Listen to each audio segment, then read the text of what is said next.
Jung Seed Company has the largest selection of herbs, vegetables, and flowers online.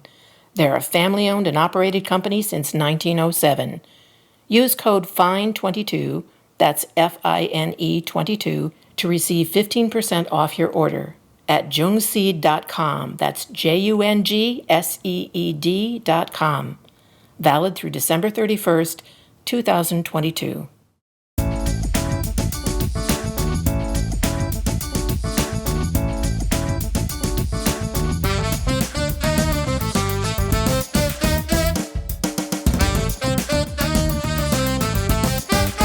Hello, and welcome to another episode of Let's Argue About Plants, the podcast for people who absolutely, positively, supercalifragilistically love plants.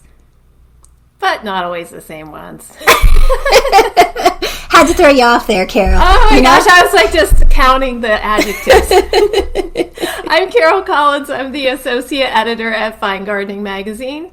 Hey y'all, and I'm Danielle Sherry. I'm the executive editor here at FG, and today we aren't going to leave you in suspense on what our topic is. We're going to talk about underrated herbs. And from preparing for this episode, I realized I do not grow nearly enough herbs. And the herbs that I do grow, several of them I've either already talked about, or I grow them for ornamental purposes and maybe not edible purposes, and I wasn't sure where we were landing on the edible versus ornamental herbs. So, Carol, I'm seeing you kind of scrunch your shoulders. Where did you land on that spectrum? I decided to lean into the underappreciated part of it, and because I do grow some herbs, but they're rather ordinary, just Genoa basil, Yes. Genoa. Anyway, just Yep. That's it. Or dill that doesn't even have a brand name. So, but I have some weird ones, and Cool. These are all ones I grow, but some of them are, I would say, also ornamental. Nice. I will say I cheated for one or two, I think just one that I do not grow. I tapped into a cool article that we did many years ago called Out of the Ordinary Herbs. And it was an article I worked on, so I feel like it counts. I think that's counts. fair. And, Okay. it's we get exposed to all these plants that, our listeners would maybe have never heard of. So I think it's totally a service for you to, highlight this one. Okay, I good. sneaked a peek at the plant list, and I think I know which one you're talking about. Oh, good. All right, awesome. Well, okay, so tell me what rose to the top first. You were making up your list, and what was the first one that jumped into your head when you heard underrated herb? So I think the first one that jumped into my head is new to me this year, and it was sort of an impulse buy. I usually don't even look at the herb section when I'm buying seeds from the seed catalogs, but this one I saw it and I was like, this could go in the ornamental beds, this could go in the herb garden, and it's Mexican mint marigold. And Ooh. right, and so this is actually a marigold, Tagetes lucida, but it is native to northern Mexico and the southwestern United States, and it has other probably multiple common names. Another one is Texas tarragon.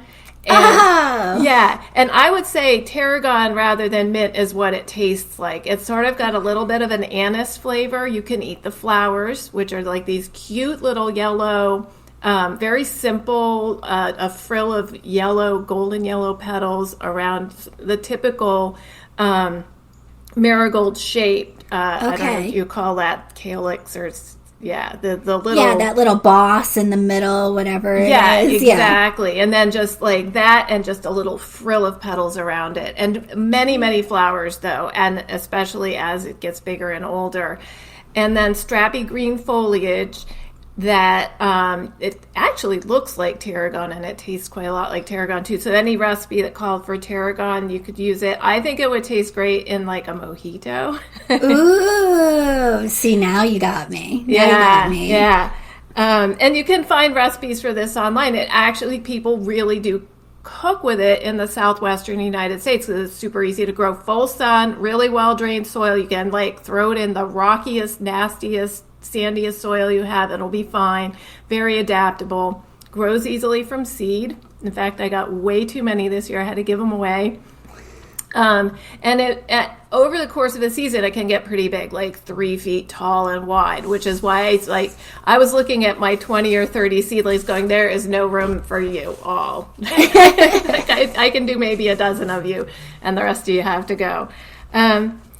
You could, a cool little thing you could do with the flowers, and almost any edible flower, is you dip them in a little egg white and then sugar, and allow them to dry it for crystallize, like a pretty little cake or cupcake topping. Beautiful, yeah. So just I think a fun thing. I'm trying it for the first time. So the photo in the show notes, you'll see a pretty small plant, and that's June. And these were started, I would say, mid-April. Okay, all right. So I love the fact, too, that you get that tarragon flavor, because I will tell you, one herb that I can never grow is tarragon. I feel like it is one of the most difficult herbs to grow. I mean, once you get it past a point where it's like branched a couple of times, then you're good to go. It's off to the races. But it is one of those herbs where I just feel like it's finicky. You can overwater it. You can underwater it. It needs to have like perfect fertility to really do its thing, or at least in my humble experience, that's what it's been all about. I love the flavor of it, but man, it's just been one of those herbs that I feel like 10 years ago I just discounted and said, no, absolutely not, can't grow it. So this is a bonus. You get that, that beautiful tarragon flavor and then edible flowers to boot. And you were talking about those marigolds. It was reminding me of, is it like lemon gem and tangerine gem? Are those like kind of bushy, feathery, smaller, singular marigolds you see a lot? Yeah. Very simple. Not like a big frilly French marigold or African marigold. These are just little and simple. Super cute though. So awesome. All right. Yes, that might go on the list. That sounds so cool. That's definitely underrated. All right. I feel like I'm just going to bore everybody with my choices. So feel free, skippers. Skip ahead like about, 2 minutes for my next one. But I'm going to go with Sweet Dani lemon basil. And here's the thing. Yeah, okay, I know it's a basil. I know that some people might be familiar with lemon basils, but I feel like where lemon basils let us down primarily is that they don't have enough lemon flavor. I'm a huge seafood fan. I love to cook any kind of seafood, especially during the summer months. Throw it on the grill with a little bit of butter, white wine. And I love having lemon basil for that purpose. But Sweet Dani's claim to fame, and I will say after having grown many, many different types of lemon basil, it is the perfect 50-50 blend of that basil spiciness right up front, like your Genovese basil. And then you get hit with a 50% lemon aftertaste afterwards. So it's just absolutely delicious. So that Ocimum basilicum Sweet Dani, it's an annual, just like most of your basil plants are. This is a big boy. It's going to be up to 3 feet tall and 18 inches wide. So this plant gets really, really large. Eventually puts on flowers that are kind of these long, almost salvia looking, pinkish wands, I guess would be the best way to describe it. Wands of flowers, but you really don't want those. I mean, everybody knows with basil, if you wanted to keep producing those leaves, which is what you use so much of, keep nipping those flowers back. You fool that annual plant into thinking that it needs to continuously try to keep flowering. You kind of don't let it procreate, and that's the key. But it's just a really beautiful basil, and I should probably talk about the foliage because it's not going to put on those big teardrop-shaped, ruffled dark green leaves. This is more of a stately, smaller, light green leaf that's maybe kind of, heart-shaped, not really, I don't know what that shape is, like spade-shaped, something along those lines. So they're smaller leaves, but they're still that supple, really, really delicious, lemony basil flavor. Basil is also a really great succession crop, and I feel like I learned that the hard way because it's really impossible to stay on top of nipping off those flowers. And sweet Dani, more so than any other basil it seems like that I've grown, keeps trying to flower. And, you know, you go on vacation for a week, you come back, and it's gone woody, and it's really gone downhill. But throw in some seeds, you know, after you plant your initial planting, either from transplant or seed, throw in some seeds a few weeks afterwards. So really, if one plant escapes you and kind of does its whole lifespan for basil, you've got some backups. And it's really hard to rely on the garden centers to have those succession transplants for you with the basil, because they put them out, you know, when we're all shopping in May and June, and then that's it. You know, they're not getting in any extra basil plants in July and August. So again, that's sweet Dani lemon basil. I'm a big fan of it, despite the fact that that's my least favorite nickname that anyone ever calls me, Dani. If you want to make me mad, call me Dani, and stick to sweet Dani basil instead.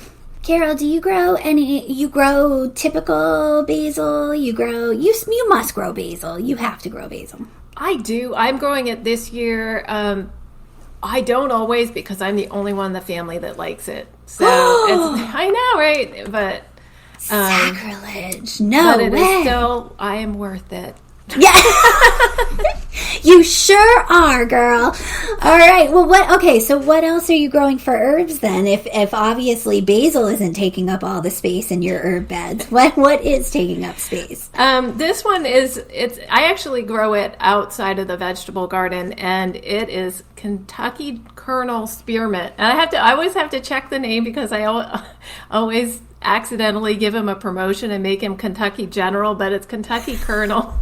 I thought you were going to say Colonel Sanders. So there we go. All right. Kentucky Colonel. Kentucky Colonel, the Kentucky connection. I think this is like a traditional variety for mint juleps for the Kentucky Derby. We got a theme going on with you, Carol. It's a cocktail theme so far. I love it. We got a mojito last time, and now we're on to a mint julep. All right. By the way, BTW, the Kentucky Colonel is good in a mojito. But many other uses as well. You know, just a little sprig of that in your mint tea elevates it to a whole new thing. And you can make mint tea itself with this, you know, any spearmint. But I like spearmint rather than peppermint. Me too. Yeah. People hate mint. If you tell people that you grow mint, they go, I hate it. I tried growing it one time and it took over my entire garden and I'm still trying to get rid of it. And I agree. I have done that too. And what I do is I grow mine in a fabric bag that's sunk into the ground. And I keep an eye out because it will try to send out little runners from there. But you can nip that in the bud pretty quickly. Just pull them out, stick them back into their fabric bag. Chanticleer, I saw David Mattern at Chanticleer, who's their veggie guy, had mint growing in a strawberry pot, which I thought was genius because strawberry pots really are not good for strawberries, but great for containing something like mint. And the sprouts can come out all those little holes, and you have to block. He had it, I think, on top of a tile or something, so it wouldn't escape out the drainage hole into his garden. But yeah, it is a flight risk, but I think it is still worth growing mint. And if you're going to grow mint, grow a good one. And this one is my choice. Full sun, very unfussy about soil, good drainage. I don't even know if it cares about drainage, to be honest. It seems like it would grow anywhere. So is what makes this particular variety, and it's Kentucky Colonel, right? Kentucky Colonel. Is it a little bit stronger of a spearmint flavor to it? Like, can we assume it has like a greater oil concentration? Maybe. It's a nice, good colored leaf. It's not real gangly or weedy looking, especially like if you keep cutting it back, it comes back nice and bushy. Big leaves, nice. Great flavor. Okay. Yeah, nice. and so it is. I've had other spearmints before, and it's just like the flavor and the leaf shape and size are just like, I don't know, better. Yeah, no. That makes total sense. Because a lot of times that is, we were joking around at the top of the show about I grow dill, and it's just dill, I feel like a lot of times when you go into the mint aisle or into the section where all the mints are, you get peppermint and spearmint, and you don't see much in between. If you're lucky, you see a chocolate mint or something like that. But it's good to know that there is that differentiation between different cultivars of spearmint, and that this one, especially if you're growing it, obviously, how many mint juleps? Well, I shouldn't say that. Apologies to the people in Kentucky, but how many mint juleps can you actually drink? So, you want something that looks good too. So the fact that this is a pretty looking spearmint is a bonus. All right, well, so I'm gonna switch it up. I'm gonna go to an ornamental herb, and this is platinum blonde English lavender, and that's Calendula angustifolia momparler, Momparler, but really all you need to know is platinum blonde. This is zone 6 to 9. I'm going to say 5B would probably be okay as well. It is, I've struggled over the years with lavender, and I basically learned that, this is the perfect example of lavender needs right plant, right place. You can't try and fool a lavender. If you're going to stick lavender into a super acidic soil, a non-well draining soil, a clay soil, you're going to put it in partial shade instead of full sun. It's not going to do well.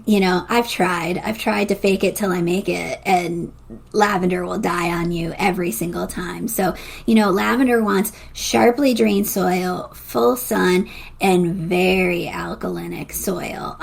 So, I've even heard of people planting it with a handful of lime, to really, get it off to a good start. So I've struggled with lavender over the years, and then I finally landed on, English lavender is a solid performer, but it's so easy to get drawn in by those variegated lavenders. There are so many cultivars with the white and green striped leaves, and they're gorgeous. A lot of them are in zone 7 and zone 8, and they're not particularly hardy for those of us in colder zones. But also I feel like they struggle. They definitely struggle with their winter hardiness. So this platinum blonde is a foliage that is not just white and green. It's white, green, and then yellow. So, you're getting that Barbie blonde hair color that's striped on the leaves too. Really gorgeous. Kind of translates from a distance as a chartreuse looking lavender, which I love chartreuse. It's all throughout my gardens. So this one is hardy. I mean, it's pretty tough as nails, man. I have it out at our family summer cottage, and it's in a really exposed spot where it gets full sun, salt spray, terrible winter winds, but it's in a well-draining alkalinic soil, and for 2 to 3 years now, it's really held its own in that spot, and it's just a gorgeous, gorgeous plant. It gets 2 feet tall and 16 to 18 inches wide, so a little bit taller than it is wide, and it's just spectacular. And then to boot, you get those beautiful, not overly huge, we're not talking, phenomenal lavender, that giant lavender that they came out with several years ago. This is a nice stately English lavender with a purple wand of flowers that's about maybe 4 to 5 inches long on these long stems. So you can just imagine, in early summer, you've got that really cool foliage that's fragrant and beautiful. And then these purple wands just kind of dot the outside of it. And it's just a really cool color combination. So yeah, just a really hardy variety, a really unexpected foliar, variation, and just a really cool lavender overall. Now, a lot of people are, we think of lavender as an ornamental, not an edible, but lavender blossoms are absolutely beautiful for like what you were saying, you can throw them and toss them in salads. You can do the egg wash and crystallize them with some sugar, and they make beautiful decorations. One of my favorite things to do is a long time ago, my mom shared a recipe with me. It's called lavender punch. It's absolutely delicious. You know what? Now that I'm talking about it, I think I'll post it online in the show notes, but you basically steep the lavender blossoms with cloves and cinnamon, and then you add it to it's basically a mixture of limeade and unsweetened grape juice, and it's absolutely delicious. Spike it with some vodka. Yeah. It's good. So yeah, grow platinum blonde and then have yourself a little cocktail. And see, I got the memo. It took me 2 plants, but I got the memo. We got to get back to cocktails, right, Carol? All right, Carol, I'm going to be very disappointed if we don't keep rolling with the cocktail theme, but give me your next herb, and hopefully it can be put in a cocktail. Maybe. I don't know. I'm not convinced by that face. Maybe a Bloody Mary. So I've got Egyptian walking onion as my next one. So I've got a savory one. Yeah. And I didn't know if it counts as an herb, but I'm counting it as an herb. Like, because I think an herb is anything that you can eat the greens of that you use as flavoring. I don't know. I like it. That can be used as a spice. I like it. Yeah, that's right. Okay, so that's I'm even if it's not technically like botanically correct to call this one an herb, I'm going to do it because I actually grow this one. This is our podcast. We make the rules. All right, people. Know, right? We make the rules. This Egyptian walking onion is an herb. Done. Okay. All right. It's also called top-setting onion, and that gives you a hint about how it grows. This Allium cepa variety proliferum, or sometimes you'll see it as Allium X proliferum. And I think it is more closely related to shallots than like garden onions or, like your sweet Vidalia onions.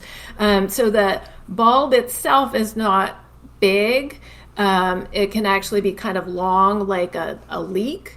But that's not the part that I use the most. What it is really good for, it's a perennial. It's super winter hardy. It is hardy from zones 3 to 9.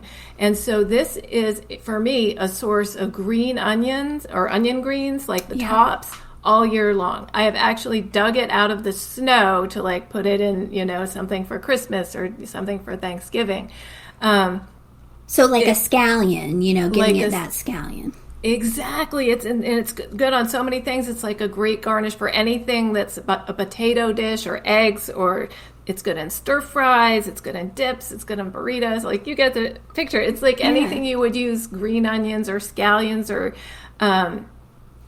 chives. It's a good substitute for it, like any of those. And it's perennial. And it's really quite prolific.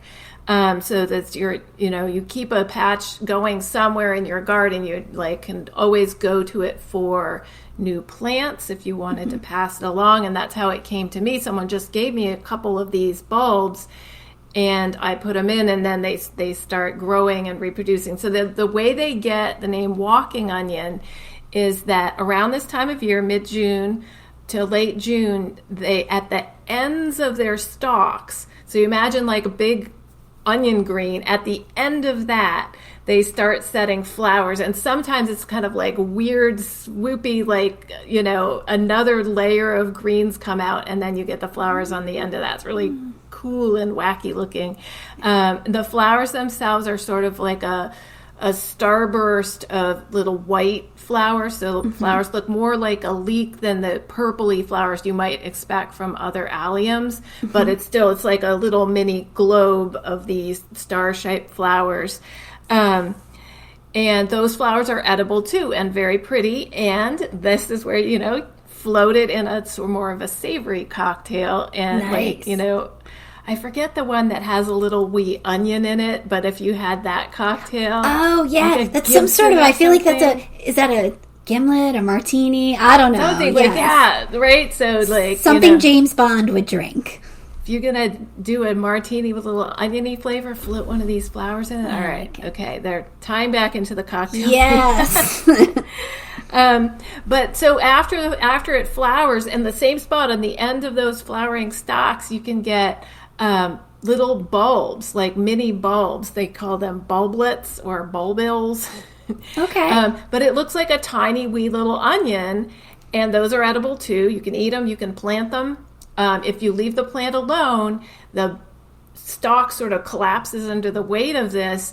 Those bulbs hit the ground, they start rooting into the ground, and they start growing in that spot. And so that's why it's like walking. It's like sort of walk through your garden through this action of, setting those bulbs and then getting them down to the ground. That is so cool. I love that. I think that's awesome. It's an entertaining herb that's edible and can be put in cocktails. I mean, what else do you want from a plant? I mean, that covers it, basically, right? Yeah. That covers it. Years ago, we had a web editor. His name was Antonio, and his father had a really, really large vegetable garden. And at one point in time, Antonio came in with these unidentified oniony, scalliony, something or others, and shared them with the staff. And we're talking now probably 12 years ago. And I got a division or a clump of those and put them in my garden. And I had no idea what they were. I think now, based on your description, they were walking onions. And I had them for years, and I will say probably up until about 2 years ago. And now I'm figuring out, I just assumed, it's a perennial onion like a chive that keeps coming back. But I think what I ended up doing wrong was I disturbed the soil too much, and they were probably dropping little bulbets every year. But I disturbed the soil, and I switched out my soil in my raised bed, and I probably took away all my bulbets at the same time. Bummer. The other thing is that voles will totally take out the underground parts of this plant, and that might have happened to you because I know you have voles. I have bad vole problems, yeah. And you know what? They disappeared before I put the hardware cloth underneath my bed, so that could very well be. That might have been it. But yeah, people say, voles don't eat things that taste like oniony, and my voles are like, ha! With their little oniony breaths. They love onions. Yeah, no, that's a misnomer. Yeah, totally a misnomer. I mean, I never got good garlic crops until I put that hardware cloth underneath my beds because they'd even eat garlic. Those little... Never mind. We don't have a beep button on this podcast, so I'm not going to go any further with that description. All right, so I'm going to go with a ornamental edible, not as entertaining as a walking onion, but just a really, really cool plant, and that's salad burnet. And I think a lot of people know that this is in the Sanguisorba family. This is Sanguisorba minor. I love Sanguisorbas. I just think, many of the ornamentals in that family, different species, are just amazing late season plants that put on these adorable burgundy thimbles at the end of the season, late summer, early fall. Just a great plant. But this Sanguisorba minor, which is salad burnet, is zones 4 to 8, full sun to partial shade. And the best part about this puppy is that it thrives in infertile, horrible, well-drained soil. So, you got some backfill out by the mailbox, throw this herb in there. It'll do well. It gets about 1 foot tall and about 1.5, maybe 2 feet. I think 2 feet stretching it wide. But just a gorgeous foliage. So a very, very lush, frilly foliage. It kind of, I don't know, I guess it kind of has this rosette of foliage with long stems, but then along each one of the long stems are these opposite, about dime-sized little leaves that are completely serrated around every single edge. So that kind of, I think, does a pretty good description of what the plant looks like. But it's much like lady's mantle, where when there's a dew or any kind of rain, it actually gathers and puddles that moisture on those little itty-bitty leaves. So you get what ends up looking like a jewel-encrusted plant. Just really, really beautiful. So it's neat, it's tidy, it's perfect for edges, edging the garden, whether it be your herb garden, vegetable garden, ornamental garden. And the foliage tastes like cucumbers, like straight up cucumbers. So chop it up, throw it in salads, any kind of summer savory salad. Throw it into, a nice cucumber margarita. It would taste absolutely delicious in there. The great thing is that, yes, the foliage is edible. Yes, it's a good looking plant, but to boot, it does have those flowers too. This salad burnet in late summer into early fall, depending on where you live, is going to throw up these kind of wiry stems that kind of dangle above that rosette of foliage, and these cute little light pink thimble looking flowers that are just, kind of hanging out on the top. Bees tend to just go bananas over these little thimbles. They must have a really high pollen content, despite the fact that they're itty bitty. They're not very big. But I think another thing that why they gravitate towards it is this is later blooming. So, the pollinators start getting a little panicky towards the end of the season that there's, they got to stock up when there's not a lot blooming in the garden other than maybe asters and a few other things. So, I'm just a big fan of salad burnet. I think it's funny that that's its name, salad burnet, but it's a sanguisorba and it's an edible sanguisorba. Definitely worth the effort. Have you ever grown this one, Carol? I haven't, but I love anything that tastes like cucumbers, so I'm intrigued. Yes, yeah, it's a good one. Super delicious. I give it a thumbs up, especially in a margarita. And we're pulling into the finish line, Carol. What's your last herb that you feel is underrated? So this one is new to me this year, and it is lemon-scented geranium. And I bought this one because I have an assignment to do a video for the holidays about cuttings to share. And so I'm going to do probably the lavender, which I grow. And I thought I need a few more. So I got this lemon-scented geranium and a rosemary. And so stay tuned, folks. Around the holidays, we'll have a video about how to propagate these. And this one I chose because geraniums are super easy to propagate from even a single leaf or a small cutting during the growing season. So lemon scented geranium is Pelargonium crispum, and it is crispum is a word which means curled or wavy, and that describes the leaves. And so it's got these tiny, tiny little geranium-shaped leaves, a rounded with a ruffled edge, but very crispy is a good description. It's it's wavy edges, and when you crunch it, it's quite substantial, and a ton of them. So people use this for topiaries, or you can keep cutting it back and it just gets bushier and bushier, a lot of foliage, and it makes a great potted plant. It's not hardy here. It's hardy zones 10 to 11. So okay. I grow it I've got it going in a terracotta pot, which can be brought in the winter. And I think, because it likes sort of dry conditions and well-drained soil, I think it'll be fine indoors over the winter, and then it can spend the summers outside. But it's very affordable. You can get plugs of this for, a few bucks. And so you could replace this every year if this was something that you wanted to grow. But the leaves do have a really nice lemon scent to them. So it reminds me of lemon verbena. So it's lemony, but not exactly lemon, but lemon with that herbal note to it. And if you're in a pinch, if you're outside and the bugs are bothering you, you can pull off a few of these leaves, sort of crush them between your hands, and then, put it around your face or your neck, and it kind of keeps the bugs away for maybe a half an hour. It's not the same as Deep Woods Off or anything like that, but that lemony scent that does deter all but the most determined bugs for at least a little while. Pale pink flowers, a very simple single flower pale pink with these magenta whiskers on it, which is just cute, and they happen all the way, it seems out at the ends of the branches, and as I mentioned, easy to propagate, so you can keep using it, pinching it back, and it'll make more from cuttings or whatever. I don't know how it is to grow from seed.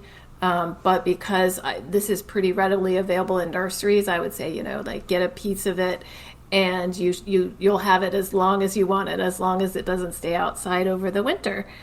That's funny because I feel like, people hear geranium and they immediately go to, great grandma's red geraniums that maybe could have been in a plastic swan planter or something like that. But the world of geraniums is so much more diverse than just those typical. You've got your ivy geraniums, which are like great drought tolerant hanging basket plants. You've got your perennial geraniums, which we sing the praises of, on this podcast more times than not. And then I always forget though about the scented geraniums, this whole class of geraniums that, they're classy. They're beautiful. Many of them have, foliar variations are different. Like you were describing, those flowers are just simple and elegant and just gorgeous. I mean, you can kind of think of them being on a windowsill on an English chalet, just very refined and beautiful. I will say, a plug to Love's greenhouses, which is in Danielson, Connecticut. They do mail order. I've never seen a more extensive scented geranium array for purchase as they do there. They've really started to specialize in those scented geraniums. I think we might need to take a field trip, Carol. Oh, that sounds good. These are very collectible, the scented geraniums. And the way I chose this one is I went through the selection at my local nursery and I sniffed them all, and this was my favorite. These are edible too, like that, so that it does fall into the herb category. You can eat the leaves. They're not a great texture for just like chomping one down, but what you can do is like throw a few in the bottom of a cake pan, and it will scent the whole cake as it bakes. Oh, yeah, nice. So that's an idea. Or you can add them to teas or probably cocktails. Again, floating one of those little flowers in a cocktail would be very pretty. I'm going to go with a cosmopolitan because you said it had like those, light pink with magenta whiskers. I think that would look pretty in a pink little cosmopolitan cocktail. Oh my goodness. All right, I'm good. I'm going to keep the cocktail theme. So full disclosure, this is the one, this is the herb that I chose as underrated that I have not myself not grown, but was a recommendation and was featured in our underrated herbs article by the late herbalist, unfortunately, Ann Duncan, who ran the Salem Herb Farm in Salem, Connecticut, which really, if you can think of a gigantic, amazing, cool specialty nursery that only specialized in herbs.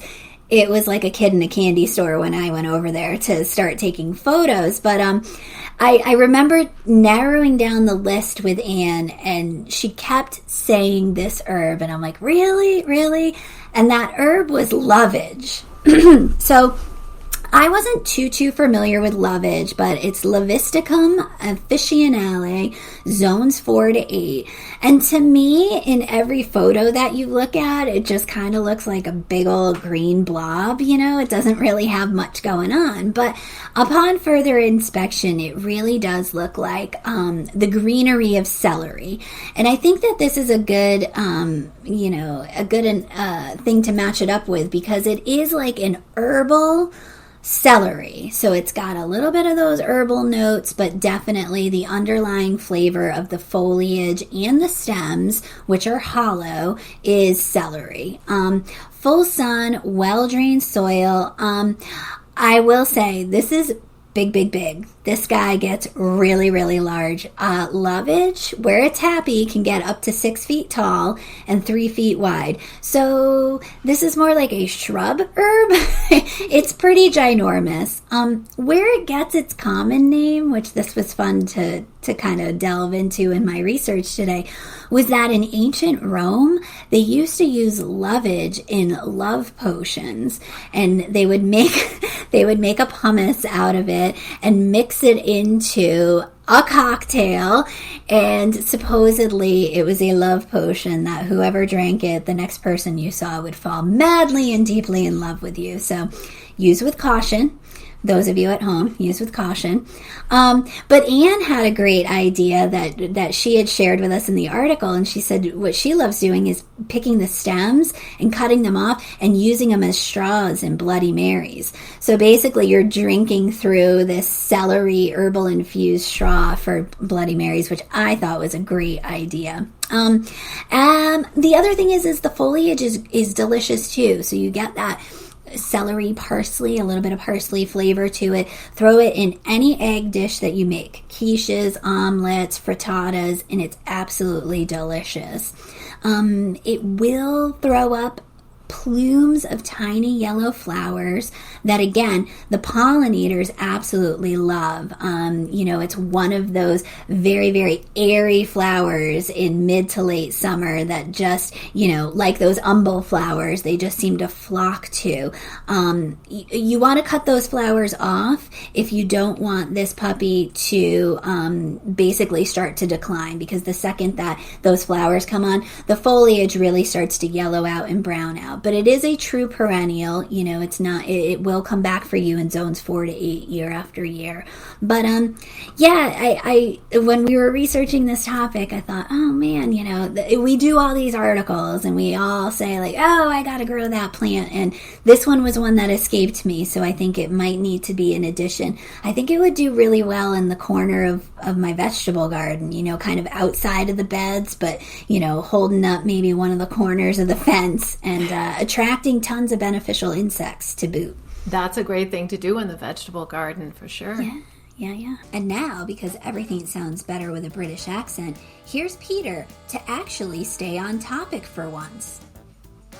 Often is the case that during this segment of the podcast, yours truly takes the proverbial football and runs it far, far left.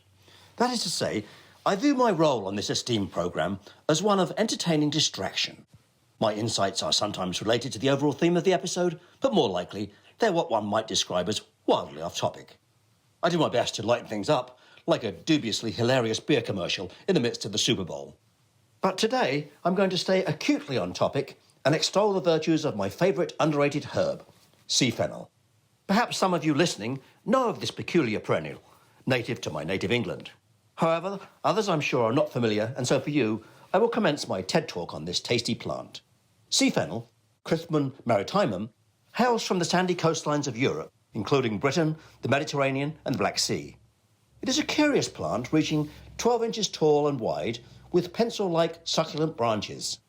Hardy in the US from zones 5 to 9, that's a UK hardiness of 6 for those of you overseas.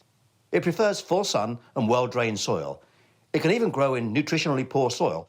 So Daniel, I think this might be a worthy addition to your hospital hill. Now on to the good part. Sea fennel's leaves can be eaten raw or cooked. Their flavour is best described as vaguely reminiscent of fennel, but more bitter and brackish. Okay, so that may not sound appealing, but to me it tastes like salty celery. Add it to soups, stir-fries, or a seafood dish, and watch with delight as your guests try to figure out that mysterious flavour. Some may correctly guess at its origin thanks to Stanley Tucci, who featured sea fennel on a recent episode of Tasting Italy. It's unique, it's underrated, and to me, it's all the more appealing because you won't find this herb in any local grocery store. It is a flavour that you will only experience if you grow it yourself. And surely if it's good enough for this refined English gentleman, and a famous Italian-American actor turned foodie, then it's worthy of a spot in your herb garden. Oh my gosh, I need to grow sea fennel. It sounds weird, but oddly delicious. Yes, and that was way better than a Super Bowl commercial, I gotta say. It was. Yeah, take that, Budweiser. Uh-oh, now we're gonna get sued. All right, Those Clydesdales are coming for you, Danielle. Let's quickly transition to the expert testimony and see who we've got up. Hi, my name is Sue Goetz. I'm a garden designer in Tacoma, Washington. I also am a speaker and a writer, and I've written 3 books on all the fun ways to use herbs. My latest one, published by Cool Springs Press, is Complete Container Herb Gardening. And when I do all of this, I love all the ways to share about using herbs in and out of the garden. And you can find some of my latest musings at herbloversgarden.com. So when I was asked about underutilized herbs, it kind of gave me a moment because I want to follow up by saying it depends on what you're using them for in the first place. Are you looking for cooking or landscaping or healing or a scented garden? And of course, I could go on and on like most writers and speakers do, but here's a few that I've kind of dialed it down to discover maybe for your next herb adventure. So the first one I want to talk about is Santolina. This is one of the Mediterranean plants, much like rosemary, lavender, and sage. And so it likes to be in the hot sun, and it's really good for dry gardening. It loves well-draining soil and is really perfectly happy as a landscape plant in a dry garden. I think it's overlooked for that use. And I really love its silvery texture in a landscape, but there is one of my favorite varieties. It's called Santolina Lemon Fizz. It's about 2 feet by 2 feet growing and lovely lacy texture. It is highlighter yellow. Very vibrant and just a really great pop of color mixed with other Mediterranean herbs, especially lavender when it's in bloom. It's just this purple and gold, magical foliage color that really is stunning. And in my zone, which is USDA Zone 8, it tends to stay evergreen, and it really is good growing into Zone 6. So, it really does check a lot of boxes for landscaping. It is great. It's an evergreen. It's deer resistant, so that is a big one that checks boxes for a lot of people. And then the texture and the color are just unbeatable. When you're looking for something beyond something green and leafy, this one is just going to switch it up for you. And super drought tolerant, so of course we love that part as well. The next one I want to talk about is winter savory. And why would winter savory be on an underused list? I think it's because it gets overlooked for more popular herbs like rosemary and thyme. And it's very similar. It is a Mediterranean herb, very lovely little semi-woody leafy green mound in the garden. And it grows maybe 15 inches by 15, but also here's what the underutilized part of it. It's a real flavor powerhouse for savory cooking. It's very reminiscent of the flavor of sage and thyme and rosemary. So if you're cooking and you have a recipe and it calls for thyme and you don't have that growing in your garden, you can run out the back door and grab some savory because it's a really good substitute for recipes that call for thyme or rosemary or sage. So it can kind of do double duty for something. It's a tough perennial, good for zone 4, so good all the way to zone 4, I should say. And so especially nice in a colder climate. If you have a tough time getting rosemary to survive in your culinary garden, savory can really be your backup flavor on that. It'll do the work that you want it to do and give you that wonderful flavor. In the garden, it stays evergreen. And in my Pacific Northwest garden, in the summer, this is a bonus. It's loaded with little white flowers that attracts bees. So it's a really great little pollinator plant as well. I use mine in containers as a nice tuck-in filler around other plants and herbs that just need kind of a settling moment of green. The next one I want to talk about is Calendula. It's also known as pot marigold. And yes, this one's pretty common. I do think it does fall into the underutilized category because of really what its uses are. It might be seeding itself in your garden. Sometimes it'll do that very happily. But do you really know how useful that bright golden flower is? This is an annual, so it's easy to grow from seed. You can find seed packets, especially, in seed packet season out on the racks, easy to grow. I like to tuck it into container gardens for a bright spot of color. This year in my garden, I filled an old wheelbarrow with soil and planted a mini calendula meadow. So it's just scattered with just this one variety of calendula to create this beautiful little glowing color meadow. And the petals, here's where we kind of fall into its use. They're edible, so you can use them as in salads. I also like to use it as a golden fabric dye. It's very popular as a healing herb. So if you go into a pharmacy and look at lotions and natural skin oils, things like that, you're going to see calendula in the mix because it's a very soothing skin healer that doesn't have a high allergen content to it. So it's good for a lot of people. I think my favorite variety to grow is resina, as in the word resin. because it really has more of the healing qualities I'm looking for. And, beyond that, out in the garden, if that isn't enough uses for you, then it's also deer resistant, and it will bloom for a long period of time if you deadhead the spent flowers. The last one I want to talk about and throw in Shiso, or Perilla frutescens. This is a really popular Southeast Asian herb. Traditionally, it's placed in bento boxes with sushi and sashimi and kind of as a garnish, but it really is meant to be eaten along with the main dish because it has this wonderful, pungent, tingly flavor to it. It is really grown as an annual, but it's very easy to grow from seed. And as it's in my garden, I snip off the flowers. I don't let it flower because I want to keep the plants very lush and leafy.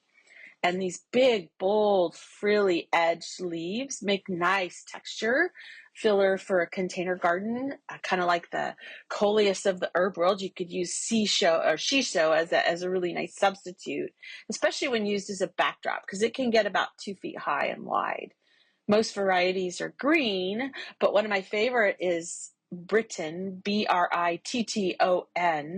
It's a deep green on the top, but the undersides of the leaves are shimmering burgundy. So when it kind of rattles around in the wind, you see this color play happening and really kind of blends itself with other plants in the garden. And the edible part of this, the leaves, taste a bit like cinnamon or cloves, just kind of this spicy flavor. And they're really wonderful to use in place of lettuce on a sandwich or as a lettuce wrap type of sandwich. You have a shiso wrap sandwich. It makes a really flavorful way because the leaves are big enough that you can make little mini sandwiches out of them. And, for all of those uses, if you grow microgreens, you have to try Shiso as a microgreen because it really does pack a mini flavor punch and fun as a mix in a microgreen mix. And so those are my favorite underutilized herbs, at least for now. I have lots of favorites, but that's our starting point. And I do wish you wonderful herbal adventures in your garden. So Sue actually, she literally wrote the book, 3 books on herbs, and so I knew she would have some interesting selections, like some real underappreciated, like ones I had never really even thought of growing. So that's cool. Yeah, she threw us some curveballs in there, definitely. I'm disappointed though she didn't give us a cocktail for every single one of them.